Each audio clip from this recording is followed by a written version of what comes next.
One of the most frustrating phrases I've heard all my life, my entire life. I'm 39 years old now, and for at least 35 years, I've heard the tap is coming back. It's always been coming back. I'm like, when's it gonna get here?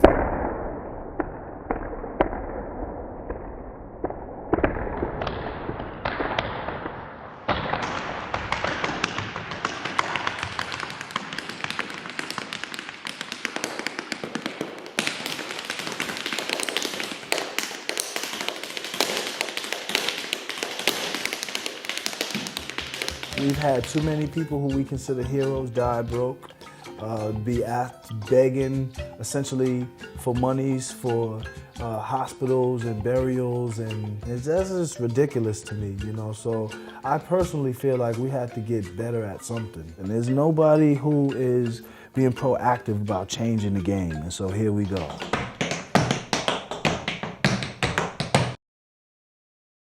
I found my niche in the tap world, I think. How much success I have, we'll see, you know. But if anyone were to ask me, what do I feel like I bring to tap dance? What I would like to bring is the ability to create shows, platforms that dancers could be seen doing what they do best, so that the world who doesn't really care or know about tap dance can constantly see tap work, so that we're constantly in the public's eye. I created Imagine Tap because I was painfully in love with everything that dancers around me, all my peers and contemporaries were doing around me, and I needed the world to know that they were out there. My approach was kind of as if I were a child playing with action figures, which was kind of what my childhood was about, the little G.I. Joe and the Star Wars figures in my imagination. And you know, I just dreamt of having amazing tap dancers to play with. And I just created these worlds for them. A samurai and being in a martial arts movie and having a karate flick and tap shoes. What if we created this doll, this beautiful, pretty doll that everybody looked at and admired, but put her in a situation where she had to fight for hers, where she had to be aggressive, you know, and she could show that there was more texture than just her appearance.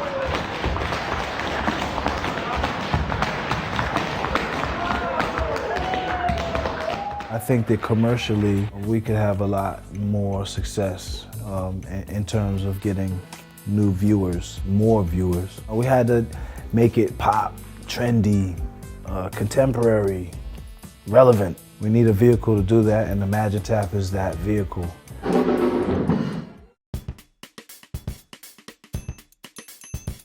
Imagine Tap is one of the most important shows in tap history. There's a buzz in the community about this show already. Imagine Tap has already had huge success in 2006, so now it's coming back to New York. I think this show needs to be put on the map. I don't think there's been an opportunity like this since Noise Funk. This is tremendous for tap dancers. Finally, there's something that's an audition for a show that could really be as big as possible. It could really go anywhere. There's a guy from Australia here, LA, California, Texas. They're flying in. These guys call me tonight. I'm signing on to it. We're going to start the audition with the original choreography of the opening number of the show, and then we will move on to special skills such as singing, or I've seen unicycle riding, Irish step dancing. We'll then make a cut from there, and then we'll move on to some other pieces of choreography and some all-important acting skills, because that is something we really, really need. We have a run scheduled, and then there's a potential second run that I've been in negotiations with. Yeah, it's a secret. And then in between that, you know, there could be a whole, you know, run. So we gotta be prepared. Imagine Tap has some of the most sophisticated chorus line choreography in existence. And part of our mission in tap is to raise the bar on every level.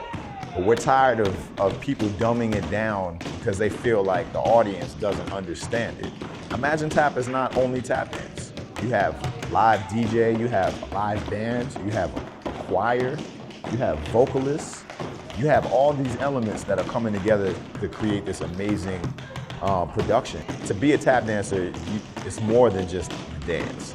You have to be able to change the atmosphere of a room. I hate to interrupt, ladies and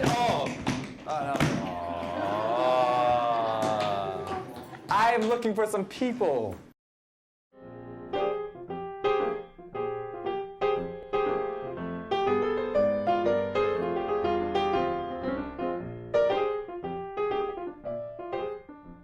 Tap has been a blessing for me. It's given me a voice. It's given people a reason to pay attention to me and hear what I have to say. It's funny because when I go home to Boston and I'm around all my friends that I grew up with, they're struggling in the same circles that they've been in since I left there, 100 years ago. And it's like, I realize the phenomenon of having a voice and being able to get people's attention and matter, and just the fact that I matter to some people, that they care about what I'm thinking about or how I'm feeling. And that's because of tap dance. Here's the truth. My shrink on Friday at 1 o'clock was $65 an hour after the insurance. My tap dancing lessons were $15 an hour, and I could take twice a week for $30, half price of the psychiatric bill. Hey, no brainer.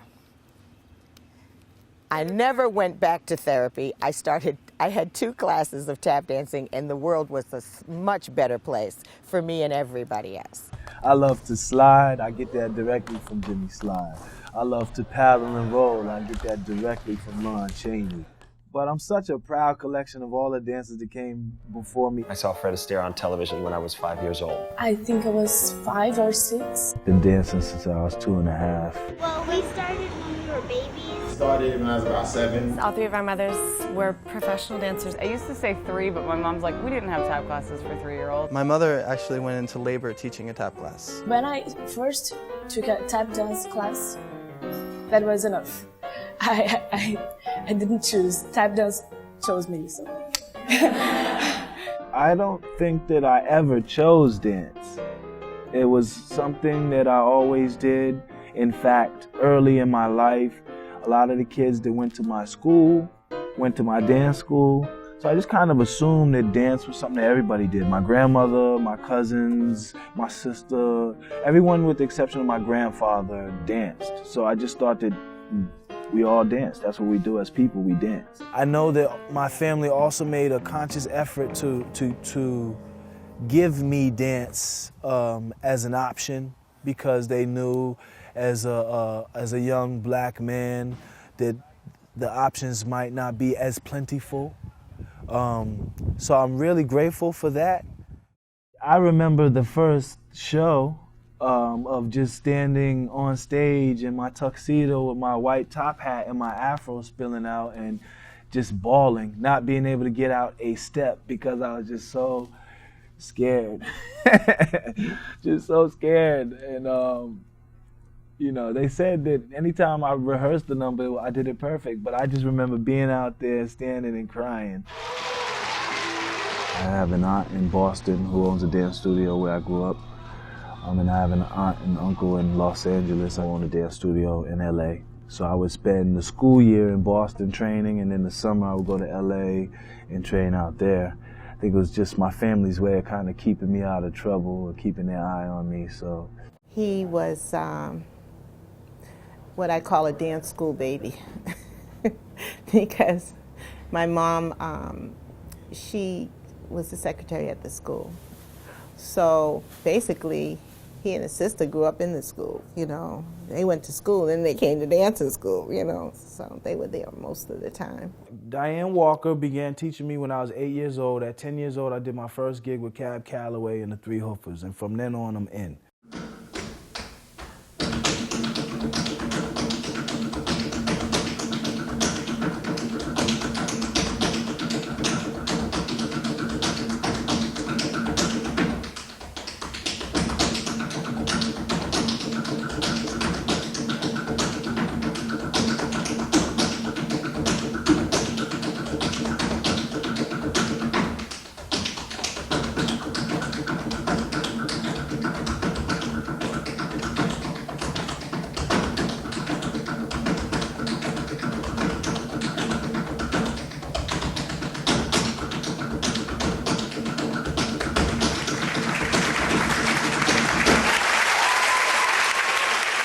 Do I have your stuff?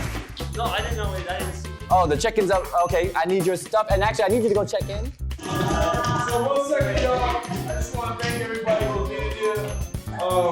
This is major for us because this is us crossing over the table, becoming producers, and getting the opportunity to hire our family, friends, and peers. So the first thing I want to say, just as a tap dancer, is don't hold back, you guys. Give me everything that you got, because ultimately, any products that we create are only as good as the people in them and how hard they want to work and push. I'm already excited by all of the talent that I see, because I know many of you very well. So, let's just get it. This is not class, so we won't be teaching you how to do anything. We'll just be showing you what it is, how fast you're able to pick it up and perform it, right? That's the catch. It's not just be able to do it, but pick it up and perform it, which speak volumes and what you bring to the table. 22, whatever, as long as you're in order. So the first number is 22.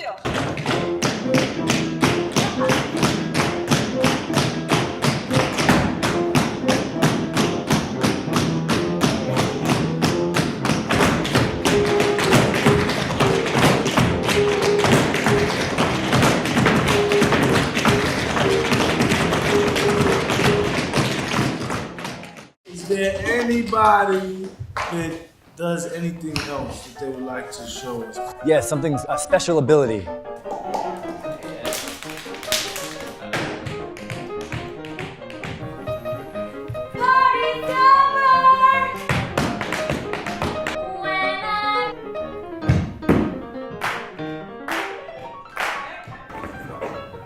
Where men cooked the turkey and men made the cranberry sauce without nuts.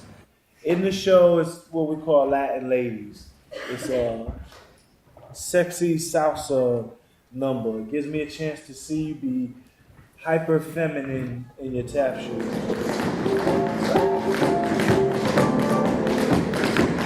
Oh, it calls it.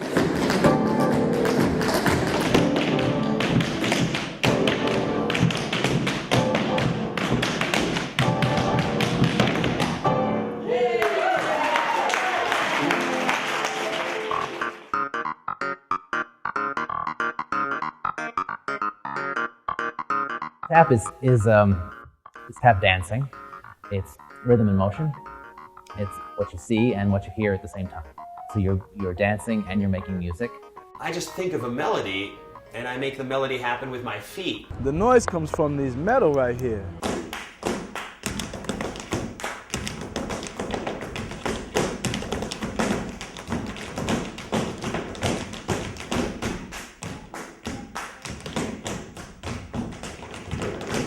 The combinations are infinite, but they all come between the toe and the heel. You have metal, you have leather, you have wood, and how do those elements combine to create a certain sound or a tone? That's your high note, your low note.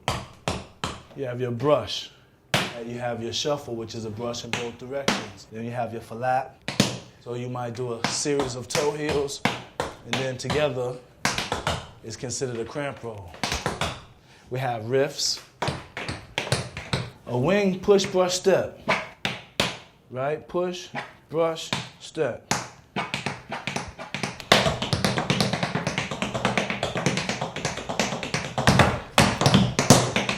At all times, there's sound coming out. So you have to be responsible for that sound, because if you're not, it's noise. It is communication. It's not steps. Take a nursery rhyme. Those are notes. Ladies and gentlemen, AC Gray. It's using those steps to say something, to make people listen or invite them in to listen.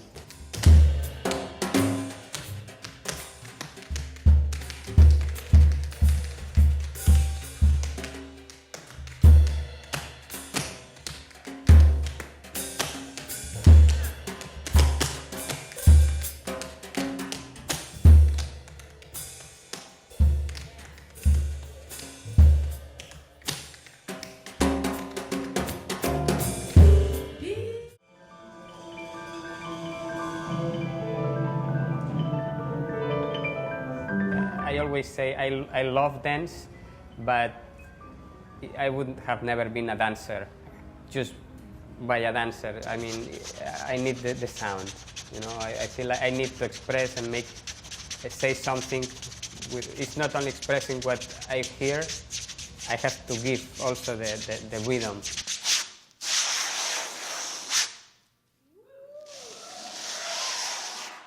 And then we try to manipulate the foot, try to get different angles, try to drag. I might want a more woodsy sound, so sometimes I'll try to get right under the tap, so it's not so metally, so it's a dull kind of sound sometimes. Sometimes I use the heel, the wood of the heel for a knock. I like them a little loose so that the air gets underneath. To be acoustic, you have to have air underneath it.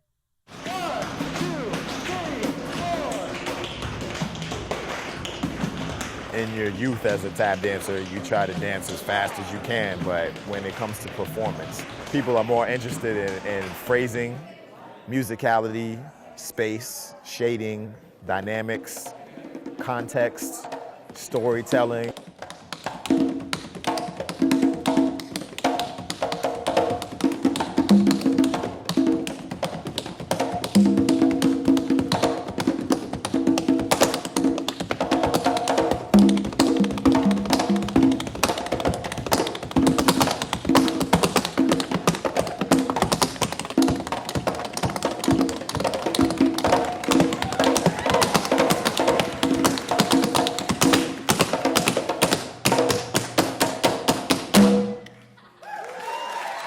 Watching the invention of the mind and how that translates is sort of like being in the research lab, except it's on stage, extemporaneously coming from what they have in their heads out into the body.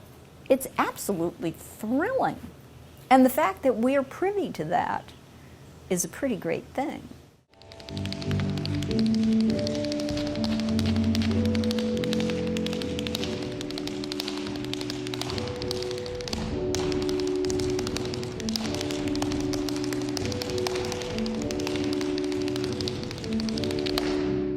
It's challenging, it's unpredictable.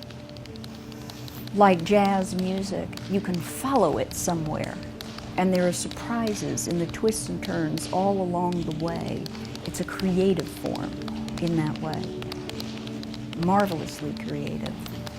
The fact that the music and the dance are inextricably linked is very, very important. Many times the dancers describe themselves as musicians and the musicians describe themselves as dancers, and that's absolutely the right way to look at it.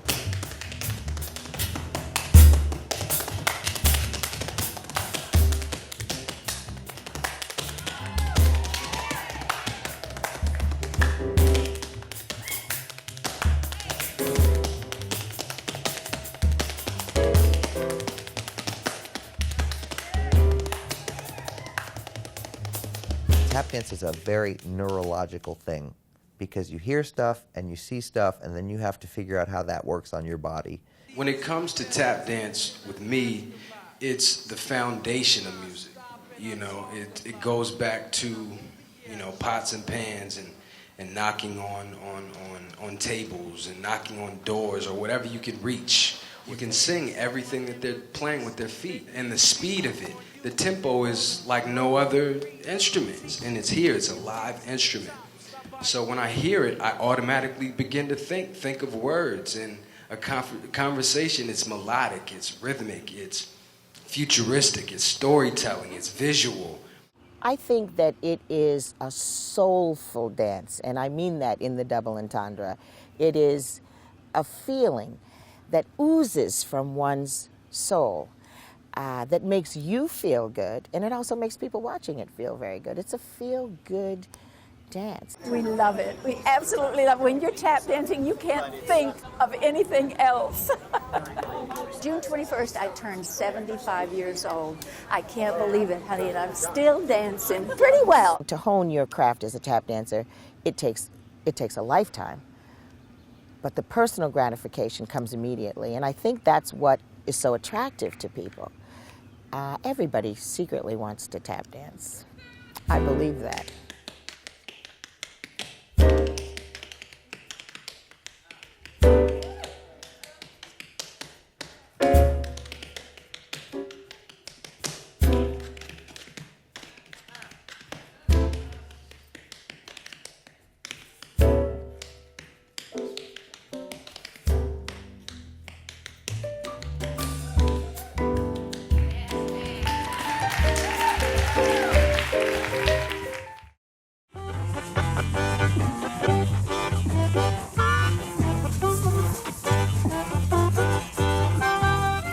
I look at it like a slang, a language which is constantly being added onto. You have sound, you have movement, you have history, you have science, you have technology. I mean, every element you can think of, math. And we're playing music, and we're playing music together. There's a score. Come back to this. If you set a theme, some theme, it doesn't have to be a theme, a rhythmic theme, and you set it in a good way, then you can spring from that.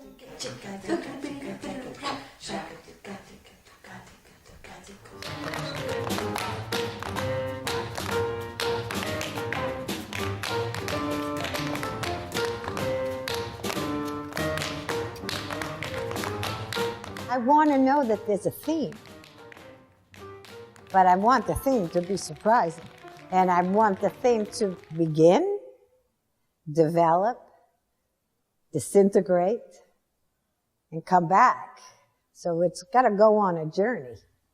Tap is a universal language, and it deals with a lot of mathematical equations and elements and formulas. You're dancing the math out while you're creating music and dancing to music. So there's this kind of cyclical event that's happening. It's extremely mathematical. I mean, everything is phrases and bars, everything is counting, everything is, you know, it's time.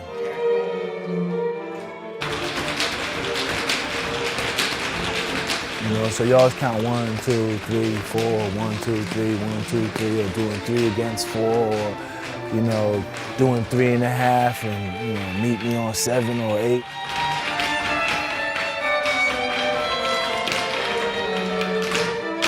Most American styles of music are in 4/4 or 4/8, so they're pretty straightforward.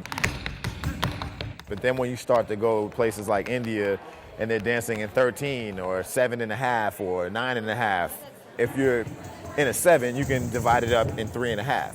So you can count it 7 or 3.5. So you can go 1, 2, 3, half 1, 2, 3, half 1.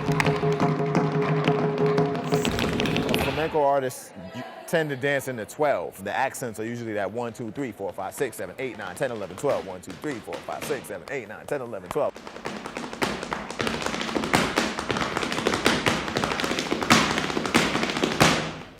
Es un lenguaje universal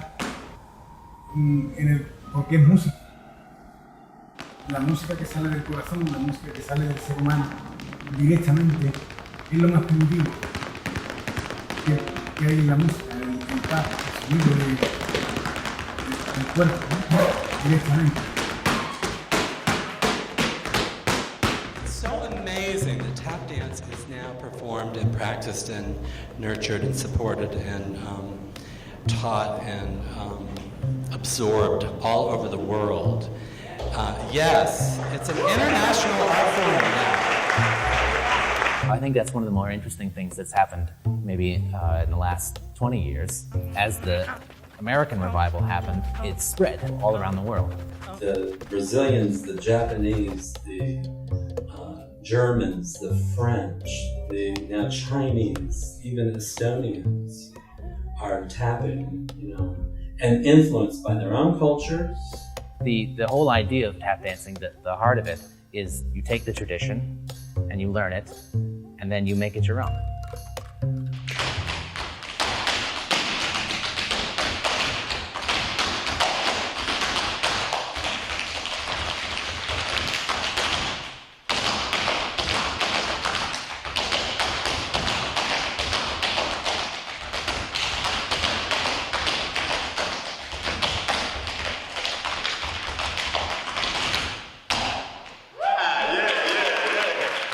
Before, people were just trying to imitate American tap dancers, whether it was our style or our music.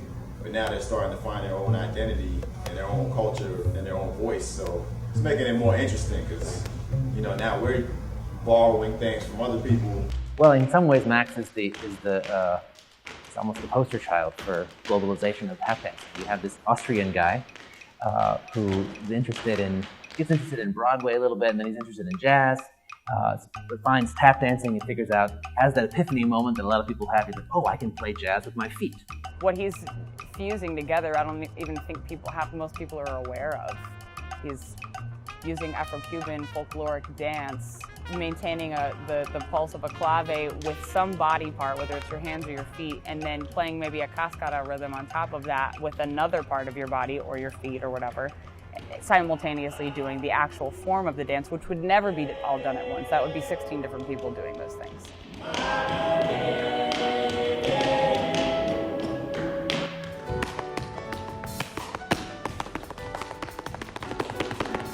Tap has created bridges for me to travel all over the world. I go to places that don't speak English and I break bread, I share, and I develop friendships with people based on the dance, based on the fact that we speak from the heart and we speak through rhythm. Every single tap dancer that I've ever seen puts a little bit of who he is and where of his country, and it all gets bigger and different. And I don't know. I think now tap dance belongs to the whole world, every country. I think that's really why so many people are attracted to tap. It's the power of rhythm to really transform methods of communication that sort of bypass levels of race and class and gender. That percussive strength really goes to the solar plexus.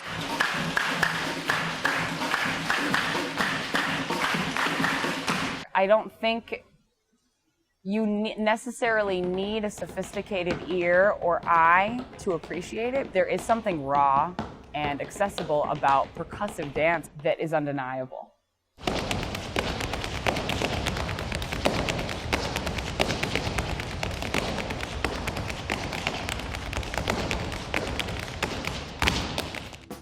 Okay, I agree. I had to start making cuts. It's tough, but it's part of the business. I'm not doing them any favors by holding their hands and hugging and kissing them. There's few people who I'd never seen before who certainly caught my eye. There are people who I've seen before who have added some abilities to what they do. There's even some people who I, would hope that I would have seen a little bit more from, but... How are you going to pick a guy? All the guys are awesome. But I mean, stage presence, working with people, absolutely, fun, dance his ass off. Yeah, man. And easy to work with. But you can make that argument just about almost about every single guy that stepped up. It's always harder for me for the guys. He's a cool cat too, man, just in terms of a fun spirit on stage. I don't know if he transforms as well as the other ones from...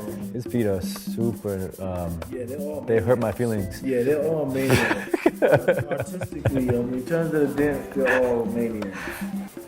Maybe we do 4 couples instead of 3.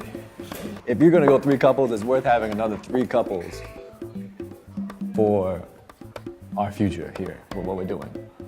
But how do we pay them? I don't know.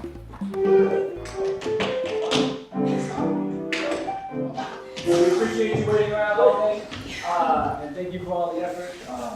We have a long process in front of us to figure out how many, when, where, and how. So we have all of your information, and we'll be in touch. Not tomorrow, probably not next week. Yeah, if you have any questions at all, please call me. His number is address. But thank you. It's fantastic.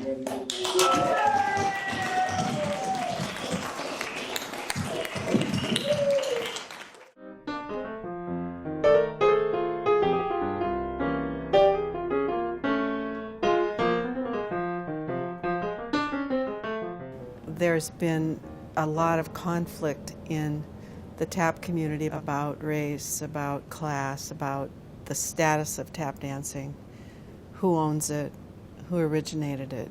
Still feel there's like racial tension in the tap world in the United States? Oh, are you kidding me? For sure.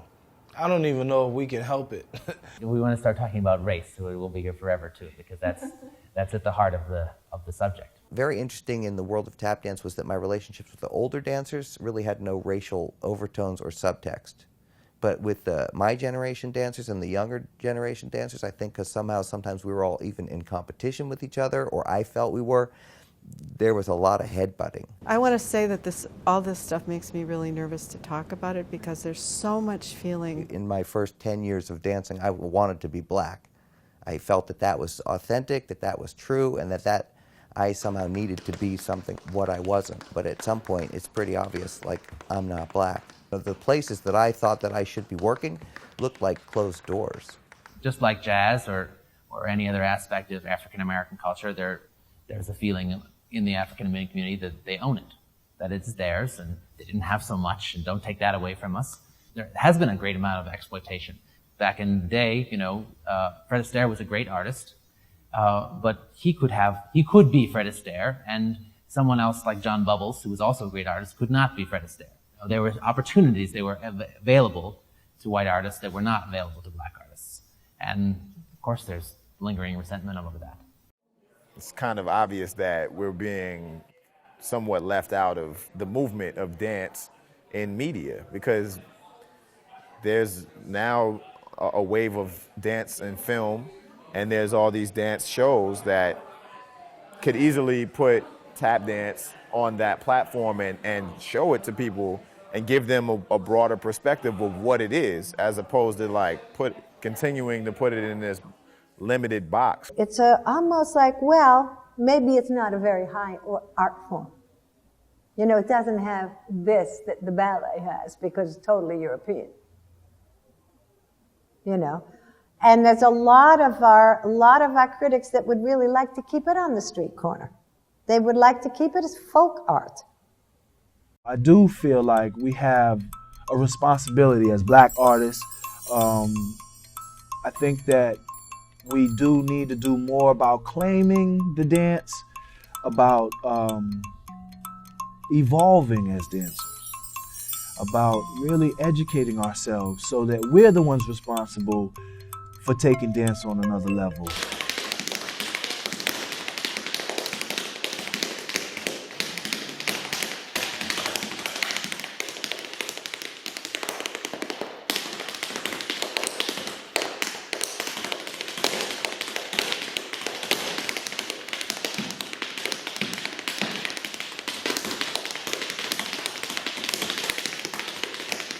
I'm really, sort of grasping here, because to me it's so obvious why it's important. I'm sort of grasping at trying to understand sort of socially, psychologically, historically, why it's not taken as seriously as I think it should be. There's still that residue that clings to tap. That there's something about it that seems low class, about sex, like jazz. You're asking about why tap has been considered a low art form, and that really goes back to the roots of tap. The association of tap, I think, with, first of all, working class people that were either ethnic minorities, or immigrants, or African Americans, really meant that tap as a form was at the bottom of the class hierarchy. You can try to find something that seems like tap, and as far as I can tell, it kind of coheres maybe around 1810, 1820. You have these people that maybe were 5 years old at the end of the Civil War, remembering what it was like back on the plantation, and they tell you a story about the one time our Tom got up against that Jim, and they had a contest, and our Tom won. Where you can start to tell what tap dancing was when it became a theatrical form, and that's through blackface minstrelsy, which of course makes everything even more complicated, because you have white guys imitating black guys who in many ways were imitating white guys who maybe were imitating black guys, and you get this mirror game. What it was really were basically English and Irish blackface performers who were really copying through love and theft racial derogatory stereotypes of black dancers. To simplify something that's not at all simple, it's a combination of African with English and Irish kind of Celtic dance. It is half African and half European. If you take any of the two halves away, it's not there anymore. The Irish and the Africans, of course, were both the bottom of society, and they often lived together. There were even Irish slaves way back in the day. A lot of intermarriage in certain neighborhoods, like the 5 Points, not too far from here. People are going to say what they're going to say about the history, and I won't even touch it. I mean, they'll say the Irish and the Appalachian clog dancing and all these influences, and fine. But my own personal experience is that tap dance started right on the streets of America as a result of people being hungry and having to be creative in order to feed themselves. Through that desperation, a lot of expertise was created. A lot, people just trying to outdo each other and trying to get one step up so that they can earn a nickel instead of that person. They really developed their craft. And as a result, they caught the attention of someone who had money, somebody who invested, and someone who managed to take the dance off the streets onto a higher plateau, whether that's vaudeville stages or big orchestras, big band stages, or film. A huge turning point in the history of tap is when sound film became commercially viable. If you want to know how Bill Robinson danced, you can watch a film of Bill Robinson. He was a black entertainer of his time, which means he wore a mask. I mean, figuratively. He's not going to show you his true self. For blacks even of that time, and certainly of a later generation, it speaks of servility and legacy of slavery, what sort of emotions that a black man was allowed to portray. When tap fell off after the war, it was because the entertainment structures in which it had grown up, those changed. You didn't have movie musicals anymore. Variety arts died. Our cultural support of that craft and that artistry died. People would rather sit at home and watch some terrible reality TV show than go to the theater. This is like embarrassing. But it's accessible, and we're a culture of convenience, and this is what happens. Disaster. Music changed as well. Jazz moved into bebop, and then of course rock and roll came over. But for these guys, there was one kind of music that they thought was their kind of music, and that they knew how to dance to. And when it started to change, they couldn't go with it. It became not commercial for a while. Tap was nostalgia. Tap was the past. The venues closed for tap. The big bands disappeared. That was one way an act could get work. Vaudeville houses closed. Tap is,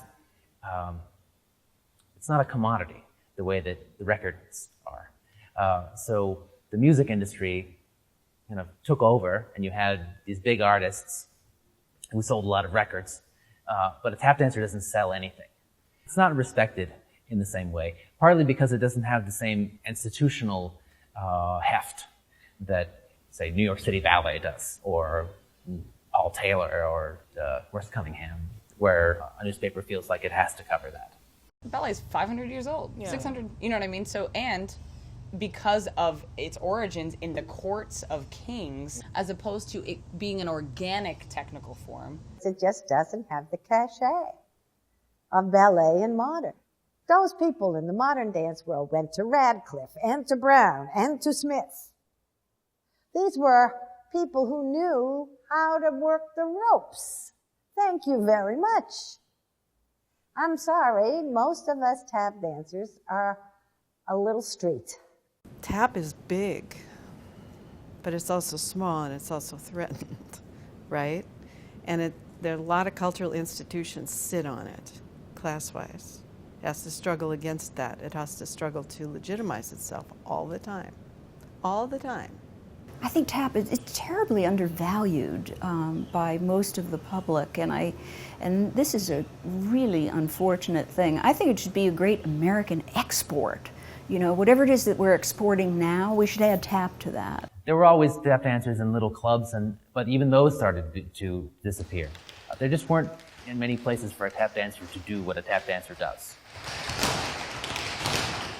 In the 70s, you have a generation of white, mostly college-educated women hunting down the old black masters. And they're dancing together in shows, and that becomes the tap revival. I'm the swing man. She's the first lady of swing for me. Comes to us from Paris, France, Sarah Petronium.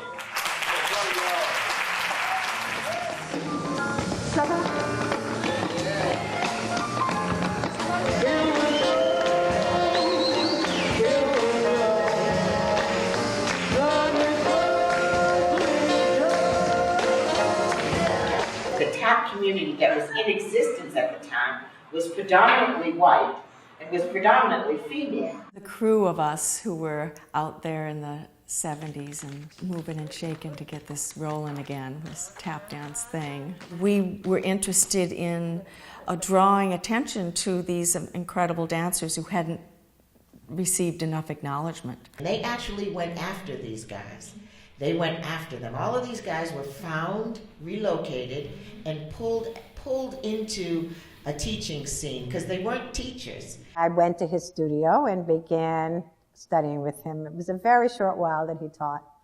And I only studied with him for a year, but the impression he made was so very deep, you know, musically. And just the sound of his taps was so rich and subtle. We have two people coming up that are tap dancers, and they are very good at it. And I'm talking about Honey Coles and Brenda Buffalino. They've recently appeared at the Brooklyn Academy of Music, and now they're back from London to be with us tonight.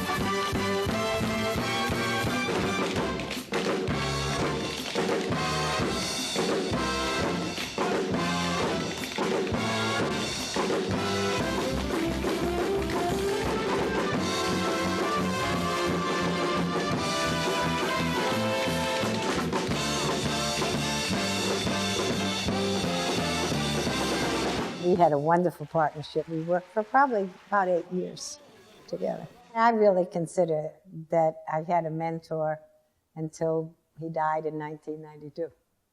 That's pretty amazing. That was kind of my introduction to this world. I mean, just seeing older gentlemen dressed nicely, smelling good, made quite the impression on me. I think one of the things that impressed me most about Bojangles was his dress. He had a closet, I guess it must have been 10 feet, at least 10 feet wide. And in the closet were these suits, and all of them were 6 inches apart. All the suits were 6 inches apart. Over top of each suit was the hat that went with that suit. Underneath was the shoes that went with that suit. And I had never seen anything like this.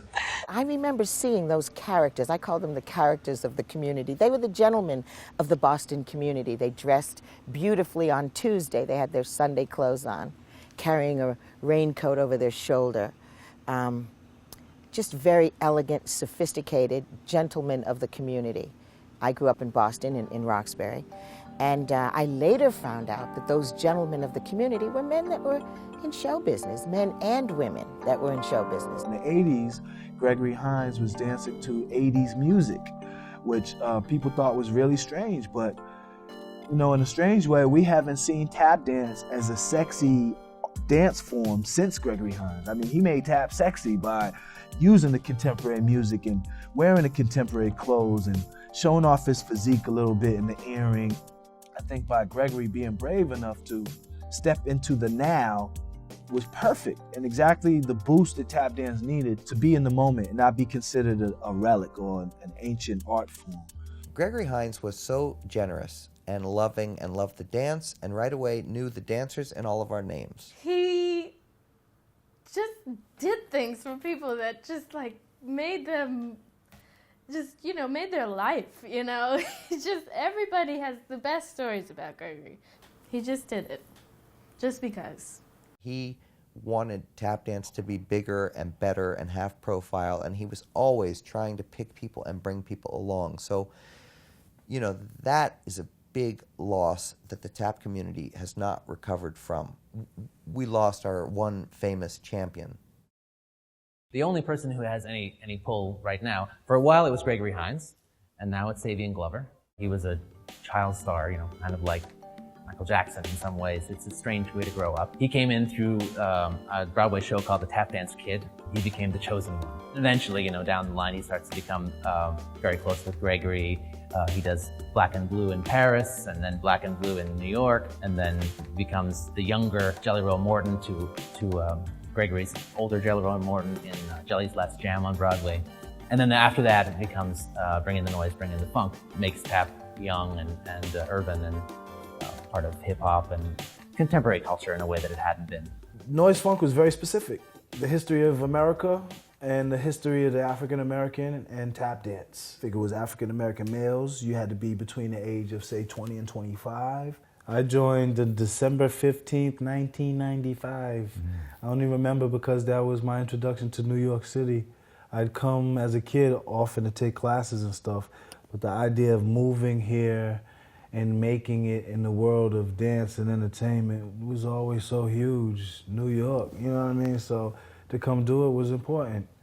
And I was fortunate enough that, you know, I had buddies pulling me in. It was like so, in one hand, it was so casually unreal because Savion's running the show and he's one of us, you know what I'm saying? And so we would just hang. We didn't realize the magnitude even of like being a part of theater, being a part of history, all of that jazz. We didn't even know. We were just hanging and doing what we loved doing, which was dancing. And Savion was on to this real hip thing, which was music. You know, prior to that, we were learning steps and doing them as fast as we could and as clear as we could. And then all of a sudden it clicked for him on another level where, you know, he had this instrument on his feet and he opened the door for us and we were just in class every day. Savion is not just Savion personally, he's also a phenomenon that brought a certain kind of tap into preeminence in the field. There's sort of the burden of success there too, and I'm not sure he's always handled it really diplomatically or well. He's made people angry, been angry himself. He's isolated himself, even from other black dancers. The sad part about that is that he does have the spotlight, and he could shine on more people in the community more than he does. Granted, amazing, phenomenal dancer, goes without saying. But Gregory Hines co-signed. Gregory Hines saying, look, this is the future of tap dance right here. That in itself put more spotlight on him than anything else could. So when people in turn go to Savion Glover and say, you know, what's up with the tap world? Who else is out there? And he says, no one. When he says in his shows that he's the last hoofer standing, it doesn't leave much mystery to why people don't know about anybody else. It had been so long before there was a young black guy dancing that all of the, you know, and you can understand that from the point of view of all these elders, but every single elder poured it all into this boy. So all of a sudden he was faced with all these impossible expectations. And then, because he was famous and had shows that were going, his young, undeveloped philosophies of living became sort of famous. He walks on stage with a towel and a water bottle.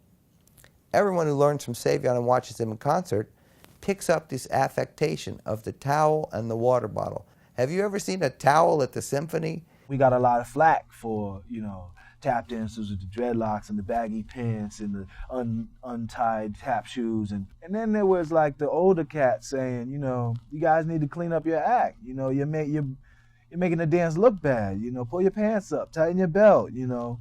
And as young people, we rebelled. That was an interesting time when, you know, you saw like all the kids and all the tap classes turn with like, you know, the towel in their hand and heads down and just like dressing like Savion and looking, and everybody started doing the bass and snare hits with their hand up in the air, and it was just, it was really interesting to kind of watch that happen. Well, can you imagine the generation older than us being like, yeah, yeah, really? After bringing the noise and this kind of very hard-hitting form, it kind of imploded, and Savion kind of went out into the world, and he became the only one.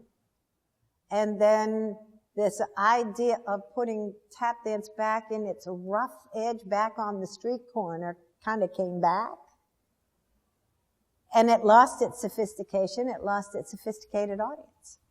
I think that best case scenario, Savion's personality is like Gregory Hines' personality, in which case he opens the door and welcomes everybody, and then instantly the world is hip to or aware of this tap community that exists. But, you know, and you know, in fairness to him, you know, Savion is a great guy. You know, he has the right to be who he is, but he's just not that kind of personality. And so with that said, him being so private and eliminating himself from the community has still kind of left the community in a shadow. Tap dance cannot survive on the back of a soloist. And yet, those people with the greatest influence keep insisting it's a solo art form. So, I mean, that was Honey and Gregory Hahn's biggest fear. That if companies there weren't major works that were retained from generation to generation, then it would die again. Had Savion been as much a part of our community in these past 15 years as he had before that, then maybe we would have spent the bulk of this time doing whatever he wanted to do. With him saying the things that he does, it's kind of inspired us to create our own paths.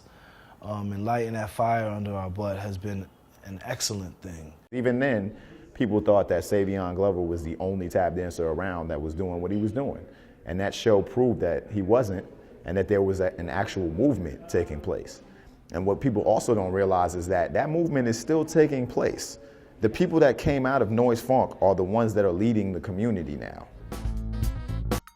Numbers 22, 24, 23, 26, 30, 28, and 33, and 32. Okay, everybody else, thank you very much. And group 3, please take the floor. You're going to be doing what they just did. Thank you so much. I got cut, so that was okay. It went well. It went well. I got cut, but I don't know. So the word is that they will figure out what they need to figure out and call who they need to call. So it's one of those, like, we get to go home and see if we're going to get the phone call. We had a great turnout today, and hopefully the production will be running for a very long time in many different countries. So a lot of them will have a great opportunity to participate at some point in time. We joked about saying that this is about hope, and we made references to Obama, but I jest, but I'm really serious about that. Young dancers who are used to workshops, used to taking our classes, used to spending a small fortune on training to become tap dancers, this gives them a light at the end of the tunnel. I think that without shows, or the hope that there could potentially be shows, I think it's just a lot more grueling. There are a lot of dancers who are skilled at many different kinds of dance, and they end up auditioning for High School Musical and, the latest Disney phenomenon or whatever, because they have to work. So if we have shows, then they can work as tap dancers. How many of these people will make it to the Oktobercast? I'm not sure, We'll see. We'll see. Well, Imagine Tap, it's coming. It's hard, it's coming. It's just at this point, it's about what it's going to be once it's here. And it's about not trying to get up once or even 4 shows, but maybe trying to have the kind of run that can make a statement, hopefully draw some kind of attention, and set us up for the future of whatever Imagine Tap can be. Best case scenario, we can run in New York for a while and then do some kind of tour, whether domestic or international, right after that. So that's what we're trying to set up right now. But before we come to New York, we know we have to go somewhere else, like we did in Chicago, and get good at it first. So that's kind of been the snag in the road. I mean, we were ready to jump in this fall. They gave us 1 day to tech. We expected a whole week. Knowing that we weren't good enough at the show to be able to tech in 1 day kind of pushed us into a little reality check. Like, man, we do have to get a little stronger at this before we unleash this on New York City, or that'll be the last time. There are several plans on the table. We're trying to see, how it's going to play out. But nothing is written in stone yet. There's no contracts yet. So as of right now, there is no plan, not a concrete plan.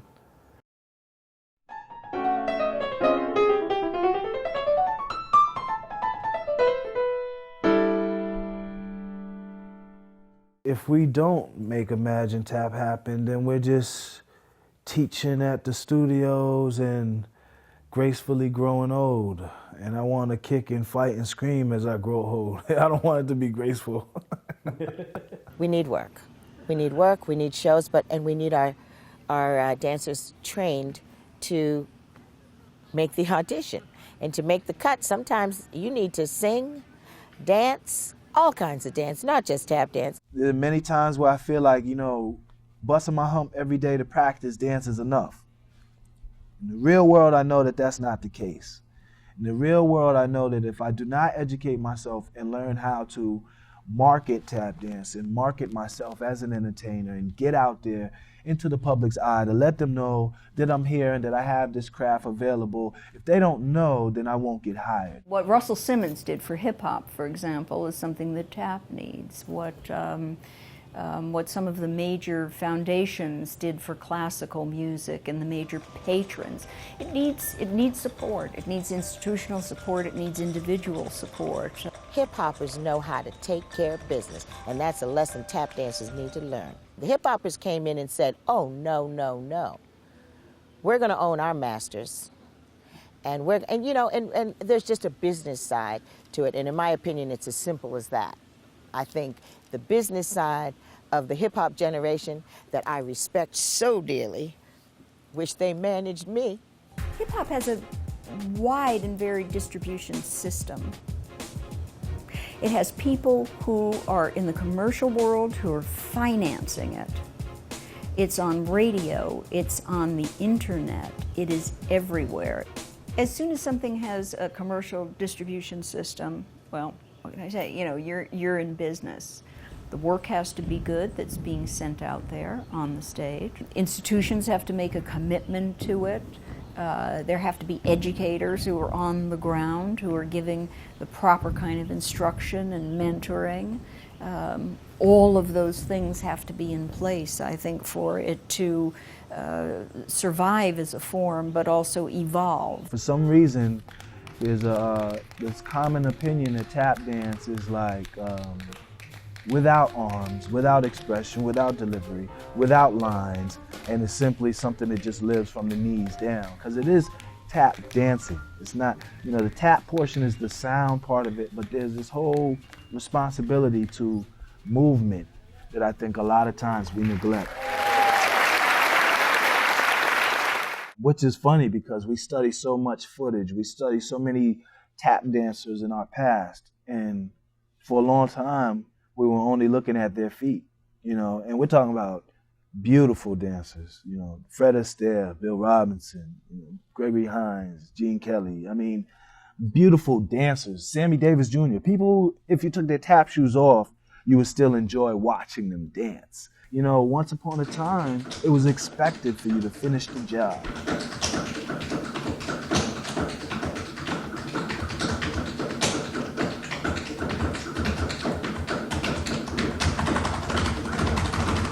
To be sound rhythmically and also be very smooth or classy or exciting or whatever it is that you're going to present, but to be it, not to just be the same person who walked in off the street, but to transform and to become something bigger and better.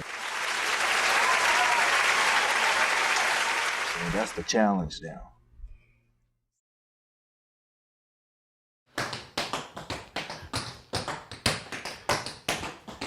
Something like that I could do forever.